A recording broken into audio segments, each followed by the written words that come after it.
Glenn Greenwald at The Intercept is reporting that the NSA is using social media in order to spy on us. Now, that's something that you probably already suspected was happening, but they're doing so by pretending to be Facebook servers. Now, according to The Intercept, in some cases, the NSA has masqueraded as a fake Facebook server, using the social media site as a launching pad to infect a target's computer and exfiltrate files from a hard drive.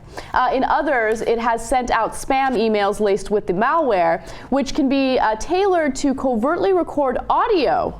This is what scares me the most, from a computer's microphone and take snapshots from its webcam. The hacking systems have also enabled the NSA to launch cyber attacks by corrupting and disrupting file downloads or denying access to websites.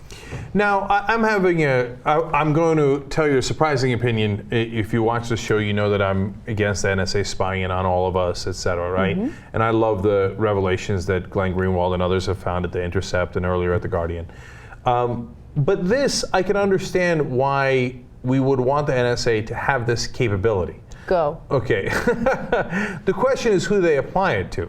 So if they had this capability and they found a terrorist in Pakistan and they trick him with a Facebook account and they find out where he's going to plant the bomb, yada, yada, that's clever intelligence work. Cenk, I mean, not to take the phrase out of your book, but of course, like everyone's in favor of that, right? People are not against the NSA having the technology or the capability to do the spying on the right targets. But what Edward Snowden and what Glenn Greenwald is telling us right now is that they are abusing that technology. They're abusing that power, right? Mm-hmm. So I think that Matt Blaze actually put it perfectly. He is a surveillance expert. He says, forget about how the NSA is intending to use it. How do we know it is working correctly and only targeting who the NSA wants? And even if it does work correctly, which is itself a really dubious assumption, how is it controlled? And again, if we look at past stories regarding the NSA, they are indiscriminately collecting information on us, innocent Americans, no probable cause, no reason to believe that we're suspicious or we're doing anything involved in terrorism, and it's absolutely ridiculous. So do I think that they're abusing the power when it comes to this particular technology? Absolutely.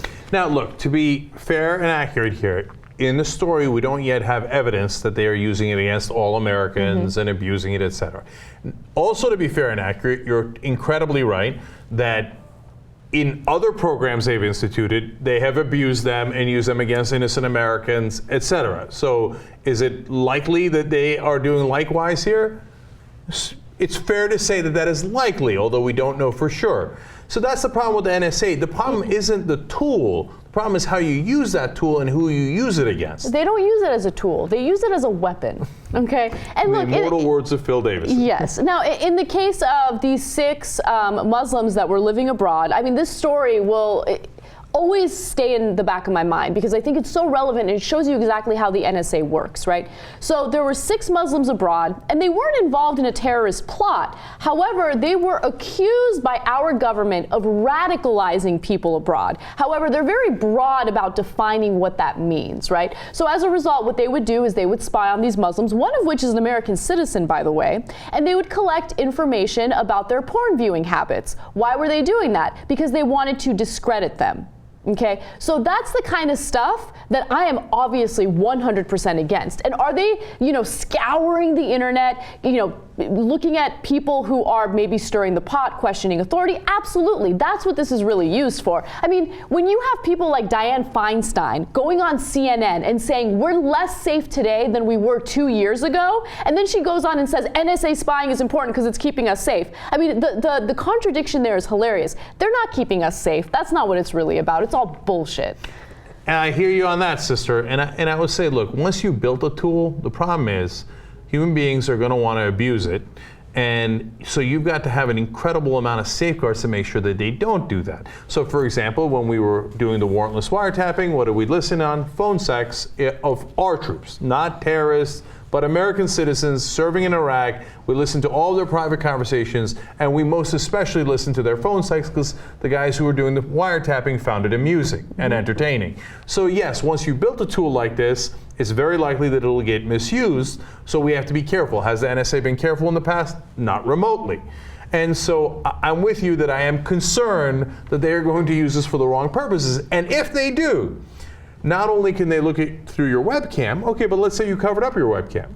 They can hear what you're saying inside the room. It's ridiculous. And by the way, another problem with this, and of course there's a possibility that Facebook is lying, but Facebook claims that they had absolutely no idea that this was going on, and I kind of believe them. Like, the company isn't going to want the government to have a server that's a fake Facebook server, right? So I feel like there's so many little abuses already just by looking at the surface of this story. And I just don't like how our privacy is being violated, and I don't like how politicians sit back and let it happen, unless it's happening to them, of course, and Americans sit back and let it happen. Right, that same Dianne Feinstein, who was positive that the NSA is spying on all of us, when she found out the intelligence agencies were spying in on her, was livid. The speech of her lifetime, a 40-minute tirade on the Senate floor. How dare you? We meant spy on them, not us.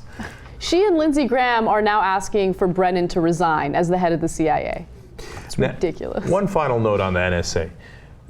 All that spying, and they all over the world, not just on American citizens, 300 million Americans to find the bad guys, etc. But then they wiretap and infiltrate all the computers.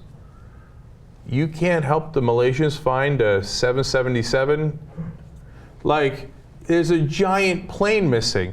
You've seen our webcam sex, you've seen the phones, heard the phone sex, you've got all this information that is entirely irrelevant, unless of course you're going to use it against political opponents, which they have also in the past, right? But when you need to find a gigantic plane, apparently, well, NSA is like, what, plane? No, we can't possibly find that. No, you don't understand, Cenk. They're spying on us because, in the words of Dianne Feinstein, it's called keeping America safe. By the way, that plane, if they landed it, which at this point it looks like might be possible, and one of the places that it is, the perimeter is within, is Pakistan. If they landed it and they want to use that plane against us, that would be an enormous terror threat. NSA, where the fuck are you?